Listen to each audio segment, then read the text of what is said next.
ఈరోజు తెలంగాణ భాషా సాంస్కృతిక శాఖ సౌజన్యంతో గౌతమ బుద్ధ ఫౌండేషన్ ఆవిర్భావ దినోత్సవ వేడుకలకు ఇచ్చేసినటువంటి మీ అందరికీ కూడా స్వాగతం.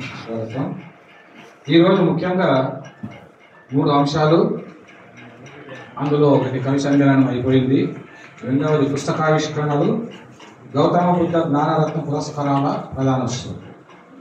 ఈ కార్యక్రమానికి విచ్చేసినటువంటి వేదిక మీద ఉన్నటువంటి పెద్దలకు మీకు ధన్యవాదాలు తెలియజేస్తూ, ఈరోజు ముఖ్యంగా ప్రముఖ విద్యావేత్త, కవయిత్రి, మరి గౌతమ బుద్ధ ఫౌండేషన్ వ్యవస్థాపక అధ్యక్షురాలు డాక్టర్ కోగంటి ఉషారాణి గారు రాసినటువంటి ఉషోదయ సాహితీ కిరణాలు, అదేవిధంగా కవయిత్రి, గాయని, కళాకారిణి కోగంటి ఉప్పల శాంతిశ్రీ రాసినటువంటి నిశ్శబ్ద శాంతి గీతం పుస్తకావిష్కరణ. ఈ 2 పుస్తకావిష్కరణ సభ ఇప్పుడు ప్రారంభమవుతుంది. మొట్టమొదట కోగంటి ఉషారాణి గారు రాసినటువంటి ఉషోదయ సాహితీ కిరణాలు అనేటువంటి పుస్తకాన్ని మరి గౌరవనీయులు పెద్దలు సాహితీ హిమవర్ణకం పద్మశ్రీ పొదటూరు వినాయక్ గారు ఆవిష్కరిస్తారు. తర్వాత ఈ యొక్క గౌతమ బుద్ధ ఫౌండేషన్ ప్రారంభోత్సవం.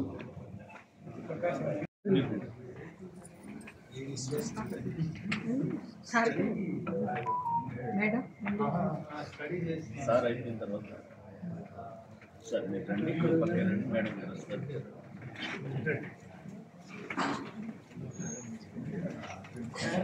మా శాంతి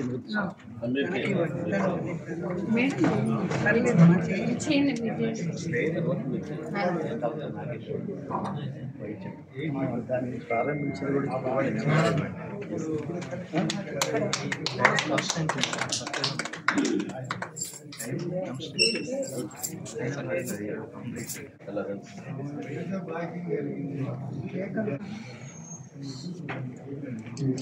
కూడా దాన్ని ఇస్తే బాగుంటుందని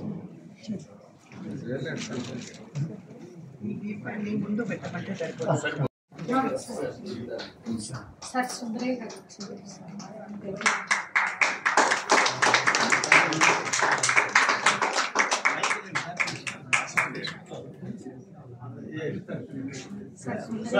గారు స్టేజ్ మీద శ్రీగోళ సుందరయ్య గారిని వేదిక మీద రావాల్సింది కోరుతున్నాం.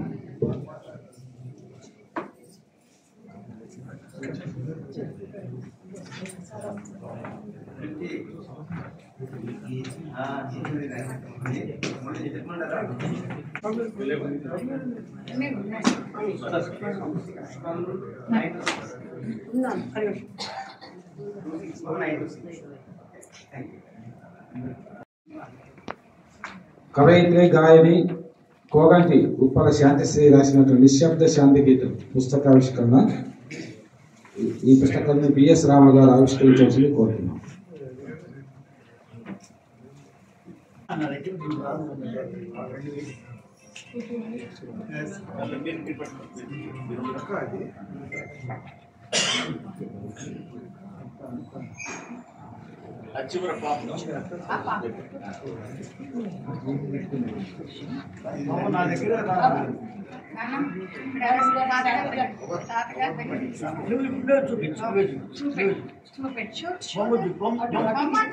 ఈ బొమ్మ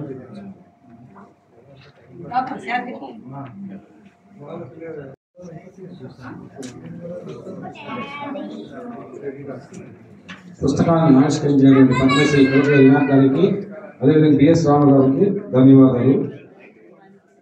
ఇప్పుడు ఈ కార్యక్రమంలో ముఖ్యంగా ఈరోజు గౌతమ బుద్ధ ఫౌండేషన్ ఇది ఒక ఆశయంతోన డాక్టర్ కోగంటి ఉషారాణి గారి అధ్యక్షులుగా, నేను ప్రధాన కార్యదర్శిగా స్థాపించడం జరిగింది.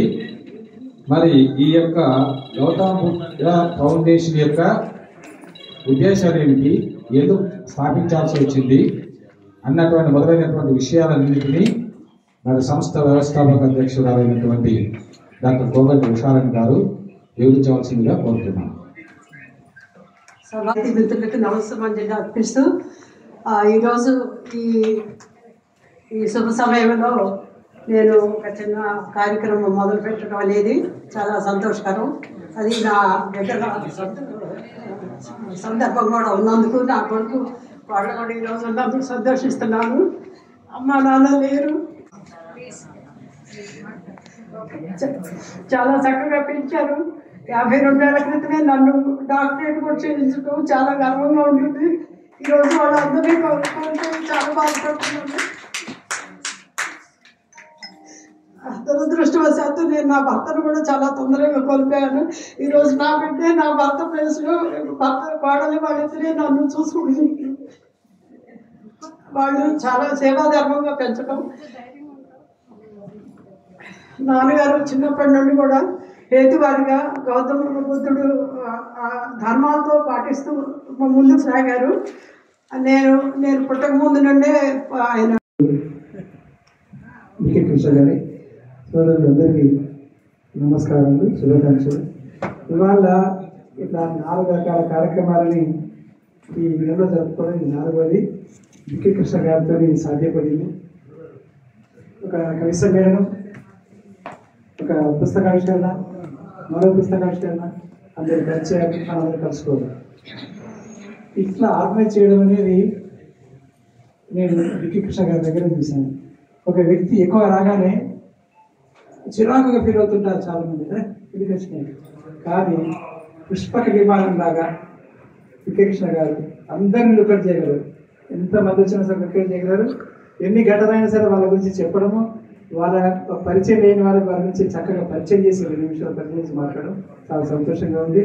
ఇవాళ బౌద్ధ ఫౌండేషన్ ఏర్పడడం, దానిలో పాల్గొన్నప్పుడు చాలా సంతోషంగా గర్వంగా ఉంది. ఇటీవల కాలంలో బౌద్ధం చాలా విస్తృతంగా ప్రపంచం గుర్తిస్తున్నది. ఆ శాంతి సౌభాగ్యాలు సంఘం శరణం గచ్చామి, బుద్ధం శరణం గచ్చామి, ధర్మం శరణం గచ్చామి అనేవి విషయాత్మకం అవుతున్నాయి. 1956 దసరా సెలవులకు డిసెంబర్ 4వ తేదీన డిసెంబర్ దసరా అప్పుడు డాక్టర్ బిఆర్ అంబేద్కర్ 6 లక్షల మంది బౌద్ధ స్వీకారం చేశారు. బౌద్ధాన్ని భారతదేశంలో మళ్ళీ పునరుత్థానం చేయడంలో మనకి రాయ్సీ డేవిడ్స్ 1870లో ఆ దంపతులు బౌద్ధాన్ని తీసి ఇంగ్లీష్లో పుస్తకం రాశారు. మనకు చాలామందికి తెలియదు, ఆ కాలంలోనే శ్రీకృష్ణ దేవరాయల గురించి ఇంగ్లీష్లో పుస్తకం వచ్చింది. ఏం పుస్తకం అది? ఫార్గాటెన్ ఎంపైర్స్, అంటే శ్రీకృష్ణ దేవరాయలు అందరూ మర్చిపోయారని పుస్తకం వచ్చింది. రాబర్ట్ సాగర్ రాశాడు. ఆ పుస్తకం వచ్చిన తర్వాత ఇంత గొప్ప చక్రవర్తిని మనం ఎట్లా మర్చిపోయామని చెప్పి హైదరాబాద్లో శ్రీకృష్ణ దేవరాయ ఆ భాషా నిలయం అనేది ఇక్కడ రామచంద్ర రంగారావు లాంటి వాళ్ళు ఆవిష్కరణ ప్రారంభించారు. అంటే మన చరిత్ర ఇటీవల కాలంలోనే మళ్ళీ పునరుద్ధరించబడింది. బుద్ధుడు కావచ్చు, అలాగే అదొకటి చాణక్యుడు రాసిన కౌటిల్య అర్థశాస్త్రం కూడా 1870 నుండి బయటకు వచ్చింది. 2000 అడ్రస్లో లేదు. అలా ఈ 3 పుస్తకాలు అలా గొప్ప పుస్తకాలు ముంగడికి వచ్చినాయి. బౌద్ధం గురించి మళ్ళీ పి లక్ష్మణాసు అనే ఆయన చాలా గొప్పగా రాస్తే ఆ పుస్తకాన్ని చదివి అంబేద్కర్ నేను హిందూ మతంలో బౌద్ధం స్వీకరిస్తానని అక్కడే ప్రతిజ్ఞ చేసి ఆ తర్వాత వాళ్ళు వ్యాపారాలు తీసుకున్నారు. ఇప్పుడు ఎక్కడికెక్కడ బౌద్ధ దినోత్సవాలు అలాగే బౌద్ధ దీక్షలు జరుగుతున్నాయి. చాలా సంతోషమైన విషయం. ఇవాళ శాంతి అవసరం ఉన్నది, సహనం అవసరం ఉన్నది, పరమత సహనం చాలా అవసరం ఉన్నది. ఇవాళ మరి బౌద్ధమే వీటన్నిటికీ పరిష్కారంగా ఉంటుంది. అలాంటి బౌద్ధానికి సంబంధించిన ఫౌండేషన్ పెట్టడం, అలాగే కవితా పుస్తకాలు తీసుకురావడం, మరి దేశవ్యాప్తంగా రాష్ట్రవ్యాప్తంగా దక్షిణ రాష్ట్రాల నుండి కవులని కళాకారులని పిలిచి ఎప్పటికప్పుడు సన్మానించడం, అందరిని కలపడం, అలాగే విద్యా వ్యవస్థ వారి జీవితమే నిరంతరం ఒక సాక్షాత్కారం, విభూతి సాక్ష్యం. ఈ 40 ఏళ్లలో వాళ్ళు, వాళ్ళ పిల్లలు, వాళ్ళ విద్యార్థులు ఎలా డెవలప్ చేశారో వాళ్ళు చాలా అద్భుతంగా చెప్పారు. ఇంతమంది ఈ కృషి మనకి చెప్పేదాకా తెలియదు, మన గురించి చెప్పేదాకా తెలియదు. అలా ఆ క్రమంలో ఈ వృద్ధాప్యం అనడానికి లేదు, నిజానికి సీనియర్ సిటిజన్ ఉన్నవాళ్ళు ఆ అనుభవాలతో అంతకన్నా ఎక్కువ పనిచేస్తారు, విశ్రాంతిగా అద్భుతంగా పనిచేస్తారు. అప్పుడేమో డ్యూటీ కోసం జీతం కోసం పనిచేసారు, ఇప్పుడు స్వచ్ఛందంగా సమాజం కోసం పనిచేసే అవకాశం ఈ సీనియర్ సిటిజన్లకు వస్తుంది. అట్లా వచ్చినట్టు అవకాశాన్ని నిర్వహించుకొని పనిచేస్తున్న సందర్భంగా మీకు హృదయపూర్వక అభినందనలు. మీరు కన్నీరు పెట్టుకోవడం చాలా బాధగా ఉంది. వారి ఆశయాలు మీరు ముందుకు తీసుకొని వెళ్తున్నారు. ఆ ఆశయాలు మనందరికీ కలుగుతున్నాయి. అలాగే ఇక్కడ ఈ పుస్తకాలు తీసుకొచ్చారు. ఈ ఈశ్వర్య సాహిత్య పుస్తకం తీసుకొచ్చారు. అలాగే శాంతిశ్రీ గారు కూడా ఒక అద్భుతమైన పుస్తకాన్ని ఇప్పుడే తీసుకొచ్చారు. ఆ పుస్తకం కూడా ఆవిష్కరణ జరిగింది. ఇప్పుడు నిశ్శబ్ద శాంతి కోరిక శాంతిశ్రీ గారు ఇలా అందరం కలుసుకోవడానికి, వారంకోసారి కలుసుకోవడానికి ఈ ఏర్పాటు చేసేదానికి ఎన్ని వ్యయప్రసారంగా ఒక పుస్తకావిష్కరణకి అది చేసేవాళ్ళకి, ఆ నిర్వహణ చేసేవాళ్ళకే తెలుస్తుంది. అలాంటివి వారానికి ఒకటి 10 రోజుల కోసం అడిగిన అడుగుగానే కృష్ణ గారు ఏర్పాటు చేసి అందరికీ కలపడం అనేది గొప్ప విషయం. వారికి మరొకసారి హృదయపూర్వక అభినందన. ఎక్కడో వీరిపేటలో ఉన్నటువంటి పెద్ద 90 ఏళ్ళ దగ్గరకు వస్తున్నాడు ఇలాగ గారు, మా గురువు గారు. ఇక్కడ దాకా పేరు పెట్టేది కానీ ఒత్తరు రావాలనుకున్నాను, వచ్చి నాకన్నా ముందు కూర్చున్నారు. చాలా గొప్ప విషయం, చాలా సంతోషమైన విషయం. ఎందుకంటే ఎక్కడ మీరు పెట్ట అసలు ఒక్కసారి గోవాలనే కష్టమవుతుంది. అలాంటిది వారొకసారి సుందర విజ్ఞాన కేంద్రం కానీ అక్కడికి అక్కడికి వస్తున్నారు. అది సాహిత్యం మీద, ప్రజల మీద యువతరాన్ని ఎదిగించాలి, యువతరాన్ని ముందు తీసుకెళ్ళాలంటే లక్ష్యతలు ముందుకు వస్తున్నారు. అందువల్ల ఈ యువతరానికి ఆ పాపదానికి మధ్య నిరంతర సమయం గుర్తిస్తూ అందరినీ స్ఫూర్తిదాయకంగా పనిచేసినటువంటి బికే కృష్ణ గారికి, వచ్చినట్టు మీరందరికీ హృదయపూర్వక శుభాకాంక్షలు అభినందనలు చేస్తున్నాను. వేరే కార్యక్రమం వల్ల వెళ్ళడానికి ఎప్పుడు కార్యక్రమం మధ్య నేను ఎప్పుడూ వెళ్ళిపోలేదు. ఈసారి వెళ్ళే అవసరం పడింది కనుక అలా మన్నించి వీడుకొని తీసుకొని అనుమతించాలని కోరుతున్నాను. ధన్యవాదాలు సార్, చాలా సంక్షిప్త. ఇప్పుడు బిఎస్ రామగారు విజయ సత్కారం.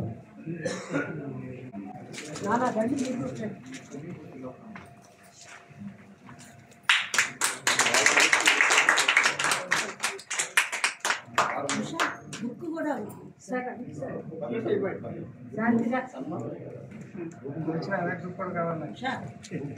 బుక్ కూడా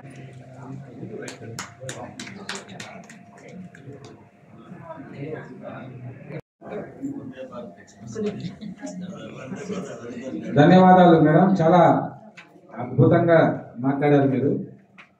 మీరు అన్నట్టుగా వీరిద్దరు యొక్క మనసులు చాలా సున్నిత మనస్కులైనటువంటి కవయిత్రులు మాత్రమే అద్భుతమైనటువంటి కవితలు రాయగలరు అని నిరూపించారు. అది మీ ఉపన్యాసంలో, మీ సమీక్షలో మీరు సాక్ష్యాధారాలతో నిరూపించారు. ఈమె కోగంటి ఉషారాణి గారు ఎంత సున్నితమైన మనుషులు అంటే విలువలు, ఆమె టీచర్గా ఉపాధ్యాయునిగా ఉంది కాబట్టి విలువలను బోధించి ఆమె బోధించిన విలువలనే తన యొక్క కవితలు, చాలా కవితల్లో రాసింది. బ్రాహ్మ జ్ఞాపకాల జరిలోనే ఒక కవితలు అంటుందామె, కన్న బిడ్డలు అమ్మను అవసరం తీరాక అవతల పారేసే ఆట బొమ్మల వృద్ధాశ్రమంలో వదిలేసిన ధనమదాంధులు బామ్మ ఆస్తిపాస్తులు రాయించుకొని మోసంతో సొంతింట్లో నుంచి గెంటేసిన వాళ్ళు మానవత్వం మరచిన మృగాలు అని ఇట్లా అంటే ఒక పదునైనటువంటి అభివృద్ధితో చాలా కవితలు ఆమె రాశారు. మరి మంచి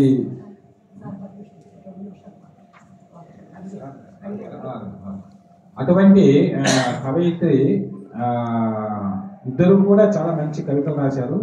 ఆమె శాంతిశ్రీ గారు రాసినటువంటి కవితల్లో కొద్దిగా శాంతి ఉంది, ఈమె రాసినటువంటి కవితల్లో అశాంతి ఉంది.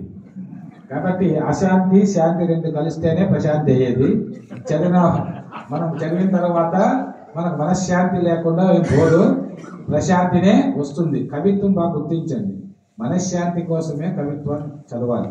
కవిత్వం ఒక టానిక్, మనసుకు దగ్గొస్తే ఒక టానిక్ చేసుకున్నట్టుగా మనసుకు కవిత్వం చదివితేనే టానిక్ అనమాట. బిక్కీ కృష్ణ ఎప్పుడు ఉత్సాహంగా ఉల్లాసంగా ఉంటారు అని అంటారు కదా. నేను చాలా మంది కవితలు రోజు చదువుతుంటాను, నా కవితలు తప్ప.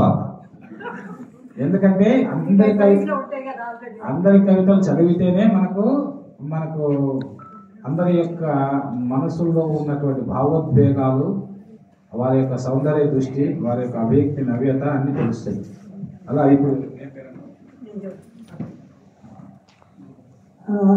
ఇప్పుడు నా పుస్తకానికి ఇంత చక్కని రూపు తెచ్చిన తర్వాత అడుగడుగు నా బిడ్డలాగానే నాతోనే ఉండి ఆ పుస్తకం మొదటి డే నుండి చివరి వరకు నిన్న తీసుకొచ్చి ఇంట్లో ఇచ్చే వరకు కూడా తప్పించిన 1 year నుండి నా రెండో బిడ్డ లాంటి పిల్లాడు రెహమాను. ఆ అబ్బాయి ఎప్పటి నుండో ఫస్ట్ పుస్తకానికి కూడా ఆయనే చేశాడు, మా బుద్ధోపదేశం పుస్తకం కూడా ఆయనే చేశాడు. సార్ కూడా శిష్యుడు. నేను వెళ్ళాలంటే ఫస్ట్ ఆయన వెళ్తాడు అనమాట. ఆ బాబు వెళ్ళే సార్ని పర్మిషన్ తీసుకుని అప్పుడు వస్తాడు. ఇప్పుడు ఈరోజు ఇక్కడ ఉన్నాడు. నా గురించి కానీ పుస్తకం గురించి కానీ 2 నిమిషాలు మాట్లాడతాను. ఎందుకంటే సార్ తెలుసు ఆ బాబు రెహమానుద్దీన్ రావాలి. నా రెండో కొడుకు లాగానే ఉంటాడు. నా పెద్ద కొడుకు నా కొడుకు అభిలాషు. ఈ పిల్లాడు రెహమాను నా బిడ్డతో నా సాహిత్యం నా కూతురుతో చదువుకున్నాడు. మార్కస్లో నేను ప్రిన్సిపల్ లాగా చూడలేదు, అమ్మలాగానే చూసేవాడు. ఇంటికి వచ్చి అర్ధరాత్రి కూడా నా దగ్గర కూర్చొని పుస్తకం అన్నీ మొత్తం అంత డిజైనింగ్ అన్నీ చూసి లాస్ట్ తప్పు వరకు చెక్ చేసి పిల్లాడు. అందుకని 2 ముక్కలు బుక్ గురించి కానీ నా గురించి కానీ 2 నిమిషాలు మాట్లాడాను.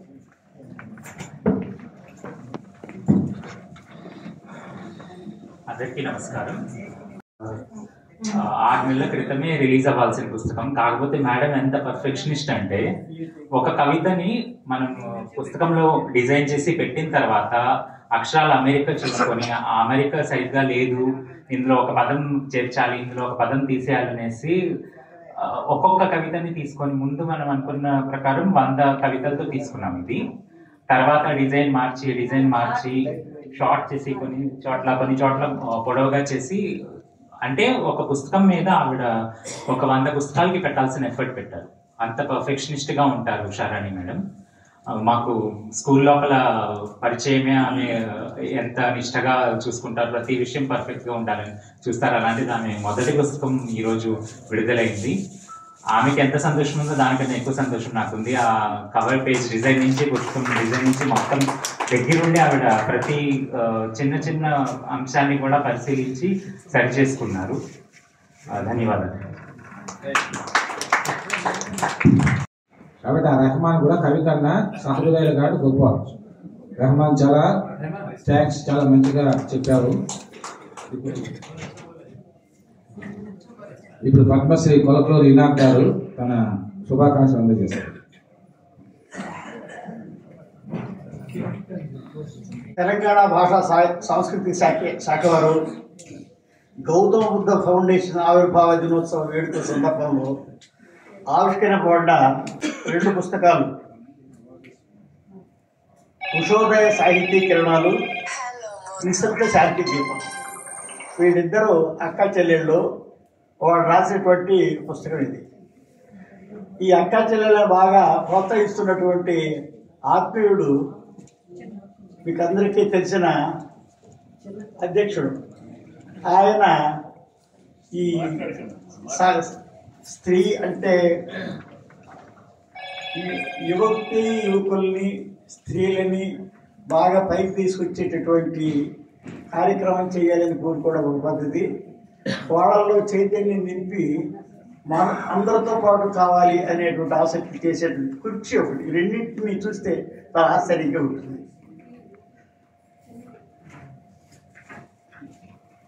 ఇది ఉన్న ఆమె రాసిన పుస్తకం పేరు ఉషోదాయక సాహితీ కిరణాలు. ఆమె పేరే ఆమె కవిత్వంలో ఉంది. అట్లాగే శాంతిశ్రీ రాసినటువంటి కవిత్వంలో నిశ్శబ్ద శాంతి గీతం ఉంది. ఆమె ఉషస్సు, ఈమె శాంతి. ఆమె సూర్యోదయం, ఈమె చంద్రోదయం. ఇంకొక దినం. వాళ్ళిద్దరూ చాలా ఆత్మీయంగా కలిసి చేసేటటువంటి మంచి కార్యక్రమం ఇవాళ ఈ కార్యక్రమం చేయడం. నాకు చాలా ఇష్టమైన ఏంటంటే గౌతమ బుద్ధుడి మీద ఒక సంస్థని ప్రారంభిస్తాము అని అనడం నాకు చాలా సంతోషం అయింది. ఎందుకు ప్రారంభిస్తామనుకున్నానంటే ఎన్ని పేర్లైనా పెట్టుకోవచ్చు. గౌతమ బుద్ధ అనే ఇష్టం రావడానికి కారణం ఆమె జీవితంలోని పూర్వరంగం బాగా కనిపిస్తుంది. ఆమె పొందినటువంటి అనుభూతులు ప్రధానంగా ఉంటాయి. ఏ దేవుడైనా కానీ హింసతో కూడి ఉండవచ్చు, కానీ బుద్ధుడు మాత్రం హింసని లేకుండా శాంతిని కోరేటటువంటి అద్భుతమైన ఆలోచన పరుడు. ఆయన ఒక్కడే ఈ తూర్పు దేశాలకన్నింటికీ ప్రతినిధిగా ఉండి ప్రపంచానికి చాలా శాంతి సందేశం అందించినటువంటి గొప్ప వ్యక్తి. ఆయన తర్వాతే ఎవరైనా అటువంటి శాంతి సందేశం అందించవచ్చు కానీ ప్రపంచంలో మొట్టమొదట ప్రపంచానికి క్రూరమైన దృక్పథం ఉండేటటువంటి మానవ జీవితంలో సుఖశాంతులు అహింస ఉండాలని కోరినటువంటి అద్భుత మూర్తి గౌతమ బుద్ధుడు. ఆయన పేరుతో ఈ సంస్థ ప్రారంభిస్తూ ఉంటే నేను చాలా తొలిపోయా. మంచి పని చేస్తున్నారమ్మా, ఇంత మంచి పని మీరు చేస్తున్నందుకు మీకు హృదయపూర్వకంగా అభినందనలు అని చెప్పాను. వాళ్ళిద్దరి కవిత్వం నేను చూసే అవకాశాలు వచ్చింది. వాళ్ళిద్దరూ చాలా బాగా రాస్తున్నారు, ఆత్మీయంగా ఉంది వాళ్ళు చేసేటటువంటి కృషి. అందుకని వాళ్ళిద్దరినీ కూడా ఆత్మీయంగా మనం అందరినీ అభినందించాలి. వాళ్ళిద్దరిలో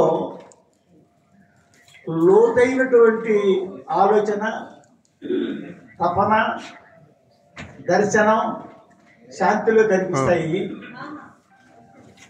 వాళ్ళ అక్క దగ్గర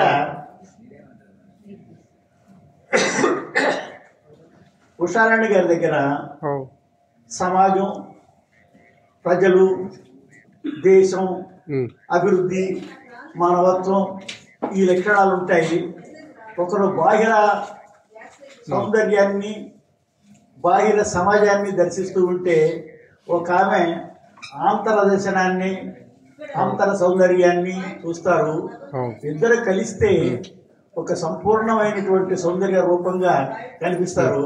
వాళ్ళిద్దరినీ మాట్లాడిస్తూ ఉన్నా, పలకరిస్తూ ఉన్నా అది చాలా ఇష్టంగా ఉంటుంది. చాలా సుకుమారమైనటువంటి మానవతామూర్తులుగా ఉండే వ్యక్తిత్వం వాళ్ళలో కనిపిస్తుంది.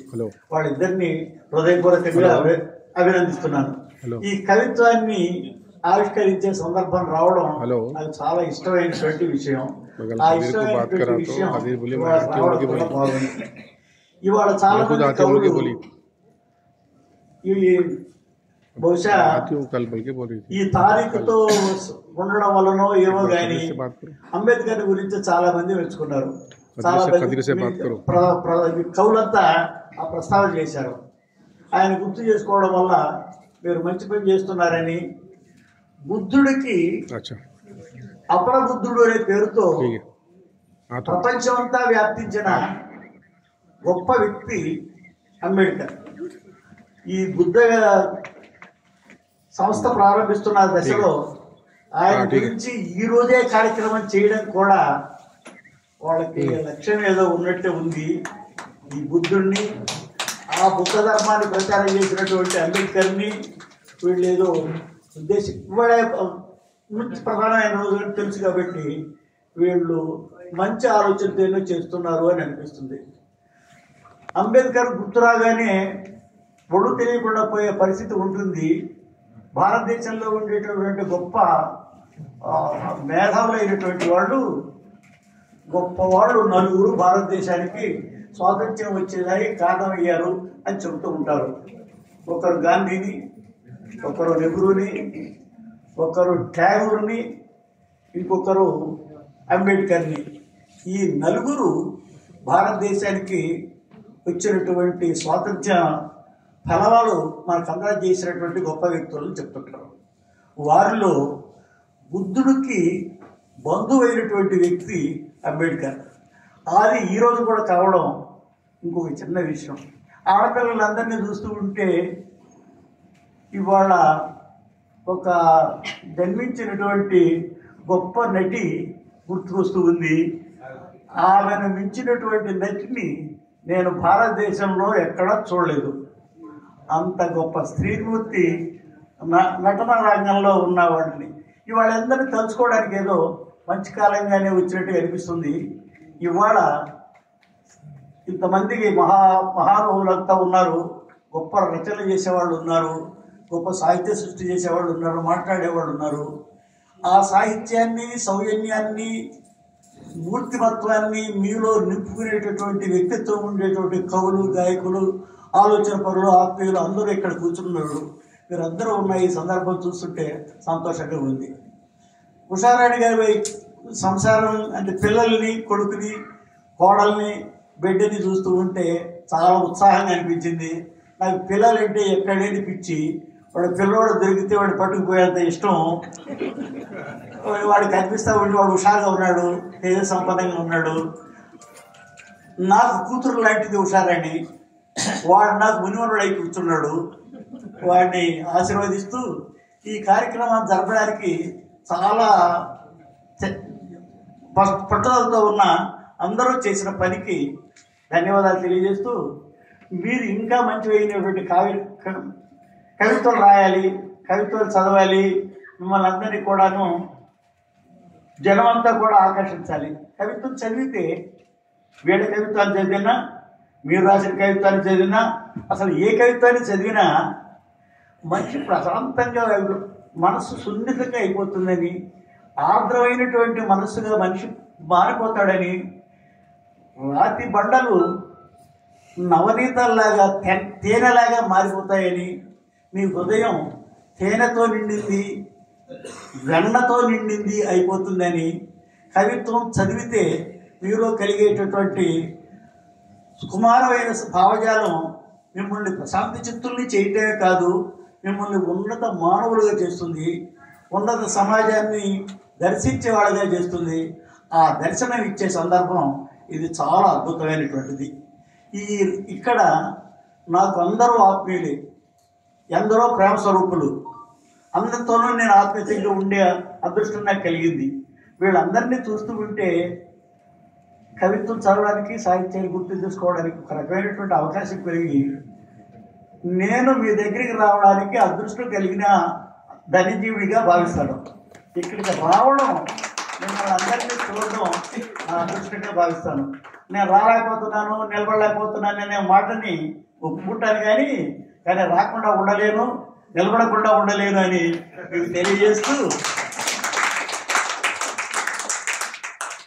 నా బిడ్డలిద్దరిని, శాంతిని, ఉషాని, శాంతిని ఆ క్రమంలోనే చెప్పలేదు. అందుకోసం హృదయపూర్వకంగా ఆశీర్వదిస్తూ వారి కుటుంబాన్ని, వారి మనవాన్ని, ఇక్కడికి వచ్చినటువంటి సాహిత్యంలో పండబారిన రాటుదేలిన మిమ్మల్ని అందరినీ భగవంతుడు చాలా సుఖంగా, శాంతంగా, ప్రశాంతంగా, హాయిగా ఆశీర్వదించాలని మీకు అందరికీ భగవంతుడి అనుగ్రహం, బౌద్ధ భిక్షువు గౌతమ బుద్ధుడి ఆదరణ, ప్రేమ, శాంతి, అహింస మీ సొంతం కావాలని కోరుకుంటూ, మీకు అన్ని సుఖశాంతులు లభించాలని ఆశిస్తూ మీ దగ్గర సెలవు తీసుకుంటున్నాను. సందేశం, శాంతి సందేశం ఇచ్చారు. మీకు ధన్యవాదాలు తెలియజేస్తూ, ఇప్పుడు గురువు గారు కొద్దిగా దూరం వెళ్ళాలి కాబట్టి ఆయనకు సెలవు ఇచ్చే ముందు ఒక ఇద్దరు ముగ్గురు ఉన్నారు. మనం గౌతమ బుద్ధ జ్ఞానరత్న పురస్కారాలు ప్రదానం చేస్తున్నాం వారికి. మొట్టమొదటి ఈ యొక్క ప్రారంభ ఆవిర్భావ దినోత్సవం కాబట్టి గౌతమ బుద్ధ ఫౌండేషన్ గౌతమ బుద్ధ జ్ఞానరత్న పురస్కారాల గ్రహీతల్లో ముఖ్యంగా సంగీత రాజలింగం గారు, ప్రముఖ వాగ్గేయకారులు, వారిని వేదిక మీద రావాల్సింది కోరుతున్నాను. తర్వాత ఆరికపూడి రఘు, రామ్ ప్రసాద్,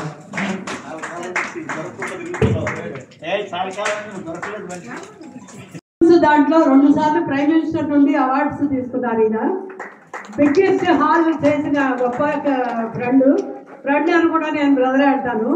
నాకు ఏ క్షణమైనా రాత్రిపూట అయినా ఎప్పుడు మాట్లాడాలనిపించి ఫస్ట్ మాట్లాడేది ఈ బ్రదర్తోనే.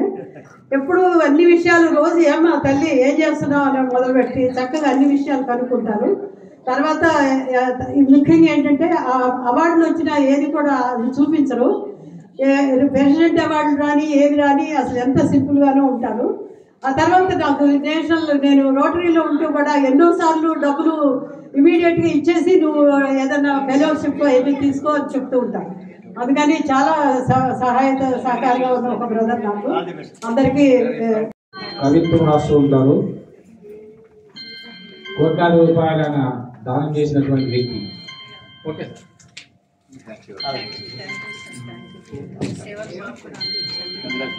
ఇప్పుడు గురువు గారికి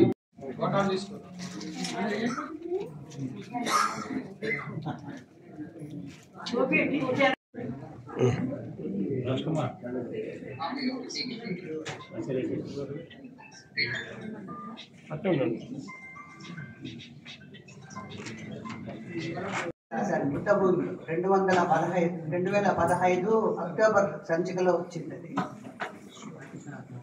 నేను కూడా మా నాన్నగారు కానీ ఇటు చేసిన పడవల రామకృష్ణారెడ్డి, ఆయన అడ్వకేటు, వామపక్షవాది, అభ్యుదయవాది, ప్రతి పుస్తకాలు మమ్మల్ని చదివించేవారు. గౌతమ బుద్ధుడు అంటే కూడా నాకు చిన్నప్పటి నుంచి ఆయన బోధనలు, ఆ పుస్తకాలన్నీ వివేకానందలవి ఇవన్నీ చదివించడం వల్ల మాలో కూడా ఆ అభ్యుదయ భావాలు, మానవత్వ భావాలు, ఒక వ్యక్తిత్వ వికాస గ్రంథాలు ఇవన్నీ కూడా. గౌతమ బుద్ధుని బోధనలు కూడా వ్యక్తిత్వ వికాసమే.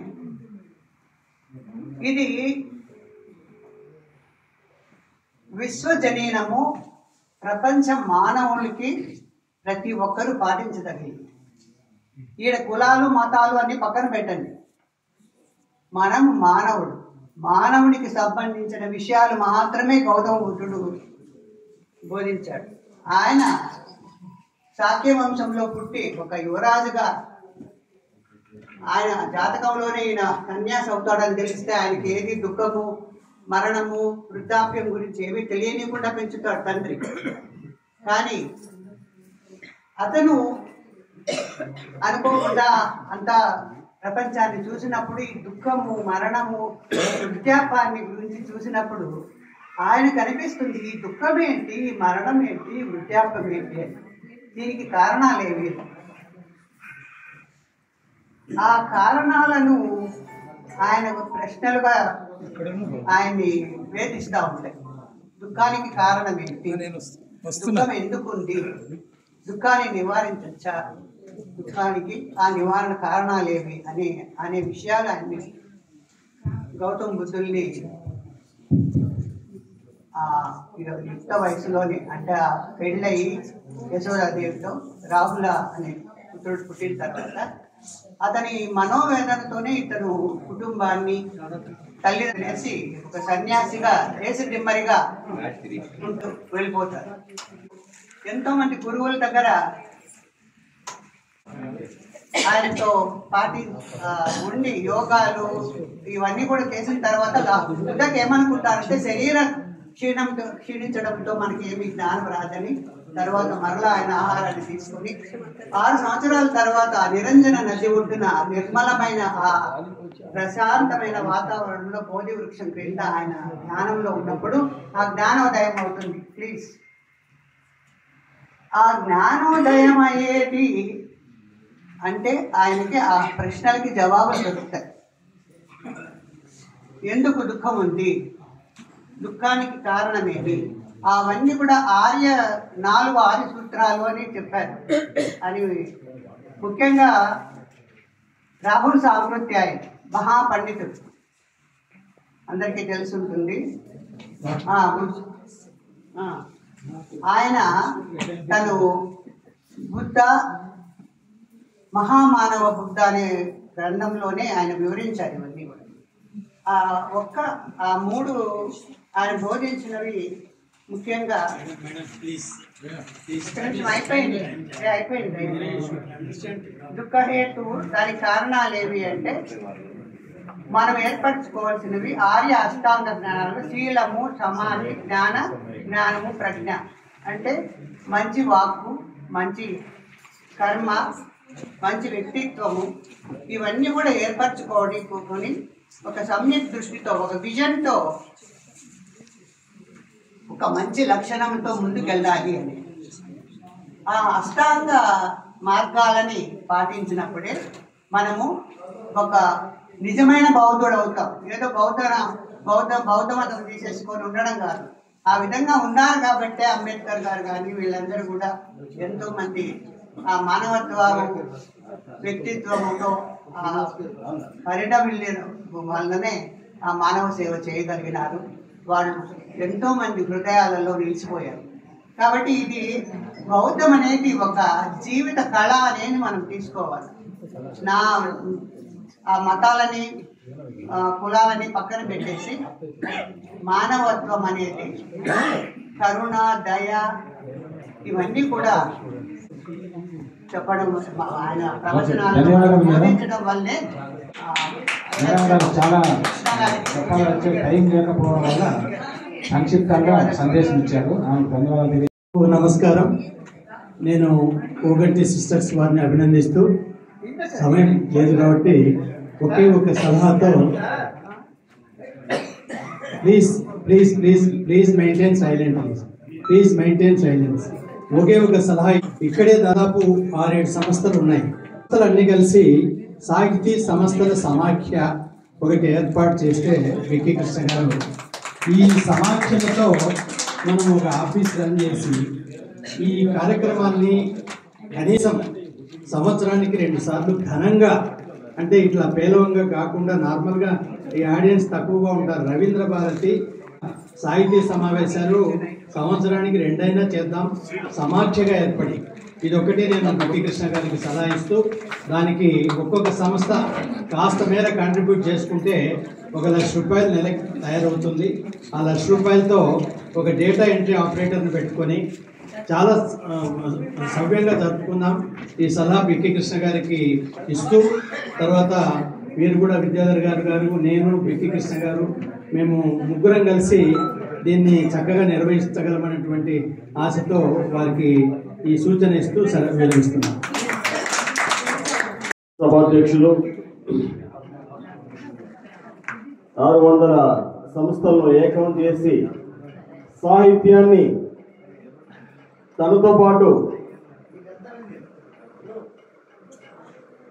ఒక ఉద్యమంలా తీసుకెళ్తున్నటువంటి కళారత్న విక్కీ కృష్ణ గారికి, సభలో పాల్గొంటున్నటువంటి డాక్టర్ విజయలక్ష్మి పండిట్ గారికి, డాక్టర్ విడి రాజగోపాల్ గారికి, యలవర్తి ధనలక్ష్మి గారికి, డాక్టర్ రాధా కుసుమ గారికి, రంజని చికోడు సుందరయ్య గారికి, ముఖ్యంగా ఈరోజు కార్యక్రమానికి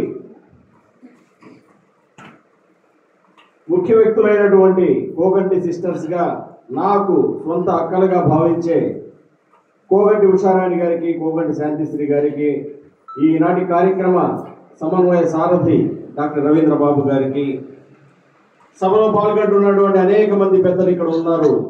అయ్యల సౌమ్యాలు ప్రసాద్ గారు, అరికపూడి రవి గారు, సుజాత కోకిల గారు, అరుణ కుమారి గారు, మరి ఇంకా రమాదేవి గారు, డాక్టర్ శాంతిశ్రీ గారు,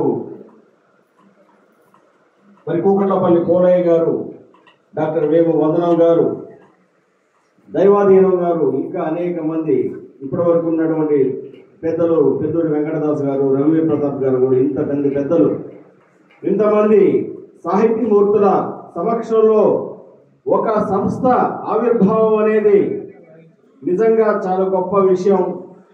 ఇంతకన్నా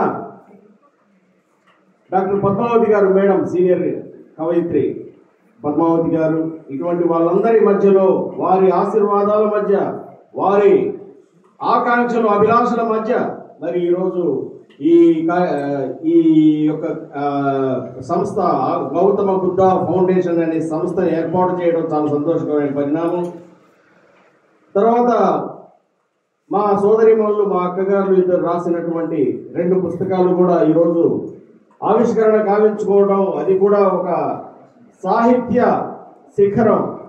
ఒక హిమాలయాలు మనకు భారతదేశానికి ఏ విధంగా ఉన్నతంగా కనిపిస్తాయో, సాహిత్యంలో భారతదేశంలోనే ఆయన నిర్మించినటువంటి గొప్ప వ్యక్తి లేరు. ఆ ఇనాక్ గారి చేతుల మీదుగా ఈ ఆవిష్కరణల సభ, మరి ఈ ఫౌండేషన్ యొక్క ప్రారంభం జరగడం అనేది ఎంతో గొప్ప విషయం. మరి గౌతమ బుద్ధుడు మన భారతదేశం నుంచి మరి ఆయన ప్రవచించిన బోధనలు మరి అన్ని దేశాలకి పాకాయి. దాదాపు ఈరోజు 50 కోట్ల మంది ప్రజలు మరి అఫీషియల్గా దాన్ని ఆ రిలీజియన్గా స్వీకరించిన వారు ఉన్నారు. అనఫీషియల్గా ఇప్పుడు చైనా లాంటి కమ్యూనిస్ట్ పార్టీలో మరి అనఫీషియల్గా చాలా మంది ఒక 50 కోట్ల మంది ఇంకొక 50 కోట్ల మంది ఉంటారు, కానీ వాళ్ళు దాన్ని ప్రత్యక్షంగా బహిర్గతపరుచుకోరు. కాబట్టి అందువల్ల ఇంత పెద్ద మరి 100 కోట్ల మంది ప్రజల్ని ఇన్ఫ్లుయెన్స్ చేయగలిగినటువంటి గౌతమ బుద్ధుడి మీ పేరు మీద ఈ సంస్థను ఏర్పాటు చేయడం అనేది ఎంతో గొప్ప విషయం. అది కాకుండా మరి భారత రాజ్యాంగ నిర్మాత డాక్టర్ బిఆర్ అంబేద్కర్ గారి వర్ధంతి రోజున మరి కలిసి రావడం ఈ సందర్భం అనేది చాలా సంతోషకరమైన విషయం. మరి ఇద్దరి బోధనల్ని ఈ సోదరీమణులు ముందుకు తీసుకెళ్తారని ఆశిస్తూ, సమయం ఎక్కువ లేదు కాబట్టి మరి వారికి అభినందనలు తెలియజేస్తూ, ఈ పుస్తకాలు ఇంకా మరిన్ని వారు కవితా సంపదలు వెలువరించాలని కోరుకుంటూ మీకు అభినందనలు తెలియజేస్తూ వచ్చిన అతిథులందరికీ ధన్యవాదాలు, నమస్కారాలు తెలియజేస్తూ ముగిస్తున్నాను. Thank you so much.